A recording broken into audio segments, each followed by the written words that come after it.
Film की शुरुआत में हम एलिजाबेथ को देखते हैं जो कि एक अजीब सा सपना देख रही होती है। तभी अचानक से उसे उसकी बेटी लीजा आकर जगा देती है, क्योंकि उसे अपनी मॉम को इस तरह देखकर डर लग रहा था। जिसके बाद एलिजाबेथ लीजा को ले जाकर किसी तरह से सुलाती है और फिर हमें एलिजाबेथ के वॉइस ओवर में ये जानने को मिलता है कि एलिजाबेथ इस वक्त अपने दूसरे पति जॉर्ज के साथ खुशी खुशी जिंदगी बिता रही है। लेकिन लीजा जॉर्ज की नहीं बल्कि एलिजाबेथ और उसके पहले पति स्टेफन की बेटी है, जिन दोनों का डिवोर्स हो चुका है। लेकिन फिर भी एलिजाबेथ लीजा को हफ्ते में 2 बार स्टीफन के पास लेकर जाया करती थी, ताकि लीजा अपने बायोलॉजिकल फादर के साथ भी कुछ वक्त बिता पाए। और अगर बात की जाए स्टीफन की, तो वो आज भी एलिजाबेथ से उतना ही प्यार करता है जितना कि उसे डिवोर्स के पहले करता था। मगर वो एलिजाबेथ के फैसले की इज्जत भी करता था और ये भी जानता था कि एलिजाबेथ और जॉर्ज दोनों एक दूसरे को बहुत ही ज़्यादा प्यार करते हैं। इसके बाद अगले सीन में हम एलिजाबेथ को ड्रेस्टर के साथ देखते हैं, जो कि एलिजाबेथ की थेरेपिस्ट है, जिसके पास एलिजाबेथ रेगुलरली काउंसलिंग और थेरेपी के लिए आती है। अब बातों ही बातों में एलिजाबेथ ड्रेस्टर से जॉर्ज के बारे में कुछ बातें शेयर करते हुए उसे बताती है कि उसकी कुछ आदतें उसे बहुत ही ज़्यादा परेशान करती हैं। जैसे कि एक दिन जॉर्ज और एलिजाबेथ ने साथ जाकर एक वीडियो लाइब्रेरी से कुछ अडल्ट वीडियो कैसेट्स खरीदी, ताकि दोनों उसे साथ में देखें और एंजॉय कर पाए, और उन्होंने उसे रात में देखने का प्लान बनाया। लेकिन जॉर्ज से तो रहा ही नहीं गया और उसने अकेले बैठकर पहले ही ये वीडियो देख डाली। दरअसल एलिजाबेथ का मानना था कि अगर जॉर्ज पहले ही वीडियोस देख लेगा तो जब वो एलिजाबेथ के साथ इंटीमेट होगा तब उसके अंदर वो एक्साइटमेंट नहीं रहेगी, और एलिजाबेथ को उसके और जॉर्ज के रिश्ते में पहले जैसी एक्साइटमेंट चाहिए थी। लेकिन जॉर्ज ने सब कुछ खराब कर दिया।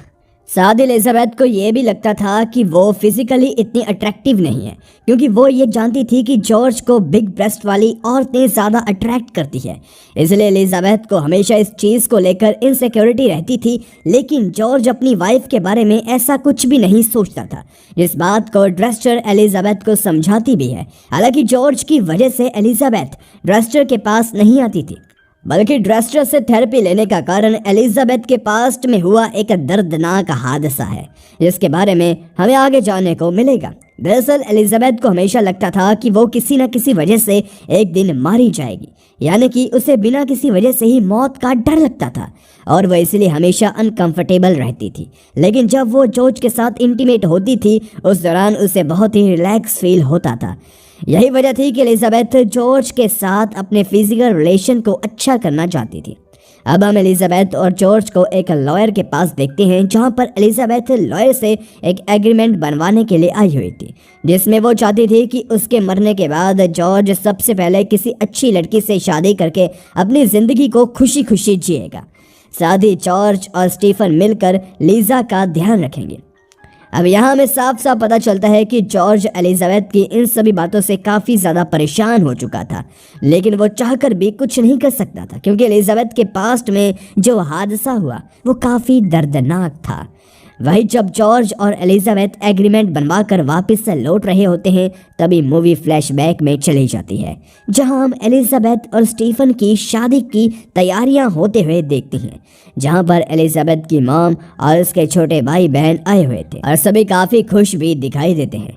इसके बाद मूवी फिर से प्रेजेंट में आती है, जहां हम एलिजाबेथ को लीजा के साथ देखते हैं, जो कि लीजा को बेड टाइम स्टोरी सुना रही होती है, क्योंकि लीजा के सोने के बाद एलिजाबेथ और जॉर्ज का इंटीमेट होने का प्लान होता है। जिस दौरान दोनों की बातों से हमें यह पता चलता है कि एलिजाबेथ के कहने पर जॉर्ज एक प्रोस्टिट्यूट की तलाश कर रहा था, ताकि वो दोनों उसके साथ मिलकर थ्रीसम कर सके। असल में एलिजाबेथ के लिए रूटीन इंटीमेसी काफ़ी बोरिंग होती जा रही थी और वो कुछ नया ट्राई करना चाहती थी। अब इन सभी बातचीत के दौरान एलिजाबेथ को बैक साइड में इचिंग होने लगती है, इसलिए वो उसे चेक करने के लिए वॉशरूम में जाती है, जहां उसे पता चलता है कि उसके पेट में वर्म्स हो गए हैं।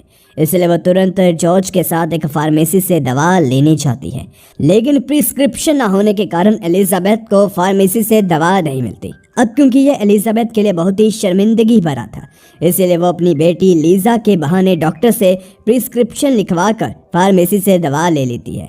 इसके बाद सीन रात के समय में शिफ्ट होता है, जहां एलिजाबेथ जॉर्ज के साथ लेटी हुई थी।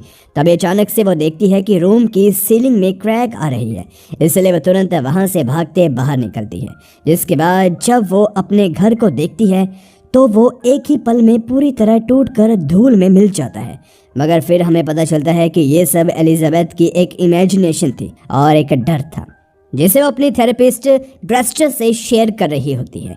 जिसके बाद फिर से मूवी एलिजाबेथ के पास्ट में जाती है, जहां हम देखते हैं कि एलिजाबेथ स्टेफन के साथ अपने हनीमून को मनाने के लिए पेरिस आई हुई थी, जहां एलिजाबेथ को उसके फादर का कॉल आता है जो कि उससे बताते हैं कि कार एक्सीडेंट की वजह से एलिजाबेथ की मॉम और उसके बाकी बहन मारे जा चुके हैं।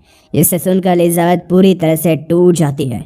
स्टीफन उसे संभालने की कोशिश करता है, लेकिन कुछ देर बाद एलिजाबेथ के पिता उसे बताते हैं कि किस्मत से उसकी मॉम बच गई है, लेकिन काफ़ी ज़्यादा घायल होने की वजह से वो अभी हॉस्पिटल में है। मगर एलिजाबेथ के भाई बहन नहीं बच पाए और इस हादसे की वजह से एलिजाबेथ को काफ़ी बड़ा सदमा लगता है। इसी वजह से वो आज भी डॉक्टर से थेरेपी लेने के लिए जाती है। दरअसल उसके सारे भाई बहन मारे गए, इसलिए उसे हमेशा ऐसा लगता था कि जल्दी वो मरने वाली है, इसलिए वो अक्सर डरी रहती थी। अब जब एलिजाबेथ स्टीवन के साथ अपनी मॉम से मिलने हॉस्पिटल पहुंचती है, तब उसे डॉक्टर के ज़रिए यह पता चलता है कि उसकी डॉक्टर ने उसकी मॉम से उनके बाकी बच्चों की मौत के बारे में नहीं बताया है, क्योंकि अगर वो ऐसा करते तो उन्हें डर था कि कहीं एलिजाबेथ की मॉम कोई गलत कदम ना उठा ले, क्योंकि इस एक्सीडेंट के लिए वो खुद को जिम्मेदार मान रही थी। उन्हें लगता था कि अगर उस दिन वो कार ड्राइव ना कर रही होती तो वो एक्सीडेंट ना ही होता, और साथ ही उनकी हालत अभी क्रिटिकल है, इसलिए एलिजाबेथ को उनका खास ख्याल रखना पड़ेगा। इसके बाद कहानी दोबारा से प्रेजेंट में आती है, जहां ड्रेस्टर उससे कहती है कि इस हादसे की वजह से तुम्हें अपनी मौत के डर के साथ साथ इस बात का भी डर है कि कहीं तुम्हें उस दिन की तरह कोई और बुरी खबर सुनने को ना मिल जाए, और इसी वजह से तुम्हारी इंटीमेसी लाइफ भी इफेक्ट हो रही है। इसलिए तुम अपने अतीत को पीछे छोड़कर आज का मजा लो और लाइफ को एंजॉय करो। इसके बाद हम एलिजाबेथ को एक रेस्टोरेंट में बैठा हुआ देखते हैं, जहां कुछ देर बाद उसके पास जॉर्ज जाता है और उसे बताता है कि उसने एक होटल में रूम बुक किया है और साथ ही उसने एक प्रोस्टिट्यूट का भी इंतज़ाम किया है। जो सुनकर एलिजाबेथ काफ़ी ज़्यादा एक्साइटेड हो जाती है और फिर वो खुशी खुशी जॉर्ज के साथ एक होटल रूम में पहुंचती है, जहां दोनों बहुत ही बेसब्री से प्रोस्टिट्यूट का इंतज़ार करने लगते हैं। लेकिन तभी अचानक से वहां पर कुछ मीडिया वाले पहुंच जाते हैं, जिससे एलिजाबेथ काफ़ी ज़्यादा परेशान हो जाती है। मगर अगले ही पल हमें पता चलता है कि हमेशा की तरह ये भी एलिजाबेथ की इमेजिनेशन थी, जो कि वो अपने अंदर ही अंदर डर की वजह से इमेजिन कर रही थी। तभी वहां पर वो प्रोस्टिट्यूट आ जाती है जिसका दोनों इंतजार कर रहे थे। जिसके बाद प्रोस्टिट्यूट एलिजाबेथ और जॉर्ज एक साथ वॉशरूम में नहाते हुए इंटीमेट होते हैं, जिस दौरान एलिजाबेथ काफ़ी अच्छा महसूस करती है और तीनों काफ़ी ज़्यादा इंजॉय करते हैं। लेकिन अभी भी एलिजाबेथ को अपनी एंग्जाइटी से छुटकारा नहीं मिला था, और जहाँ भी जाती थी उसके मौत का डर हर जगह उसका पीछा करता रहता था, जैसे वो हमेशा डरी हुई रहने लगी थी। लेकिन जब ड्रेस्टर और जॉर्ज उसे समझाते हैं कि वो फालतू में टेंशन ले रही है और इसी उतार चढ़ाव का नाम ही जिंदगी है, जिसमें सुख दुख तो लगा ही रहता है। हालांकि एलिजाबेथ ने हद से ज़्यादा ही दुख झेल लिया था, लेकिन अभी उसे अपने पति जॉर्ज और बेटी लीजा के लिए जीना बाकी था, जिस बात को एलिजाबेथ काफ़ी मुश्किल से समझती है। और फिर बीते हुए दिनों के साथ वो अपनी फैमिली के बीच ज़्यादा समय बिताना शुरू करती है, जिससे होता यह है कि उसका डर धीरे धीरे कम हो जाता है और वो खुश रहने लगती है। और अब उसका मौत का डर खत्म हो चुका होता है, क्योंकि उसने जो एग्रीमेंट बनवाया था वो उसे भी फाड़ कर जला देती है, क्योंकि अब उसे पता चल चुका था कि मौत को जब आना है तब ही आएगी, और उसके डर से वो ज़िंदगी जीना नहीं छोड़ सकती। जिसके बाद हम एलिजाबेथ को उसके बेटे और पति के साथ खुशी खुशी रहते हुए देखते हैं, और इसी एक हैप्पी एंडिंग के साथ हमारी आज की मूवी ख़त्म हो जाती है। गाइस, अगर आपको हमारी ये वीडियो पसंद आई हो तो वीडियो को लाइक कीजिए, और ऐसा ही कंटेंट देखने के लिए आप हमारे दूसरे चैनल को भी ज़रूर सब्सक्राइब कीजिए।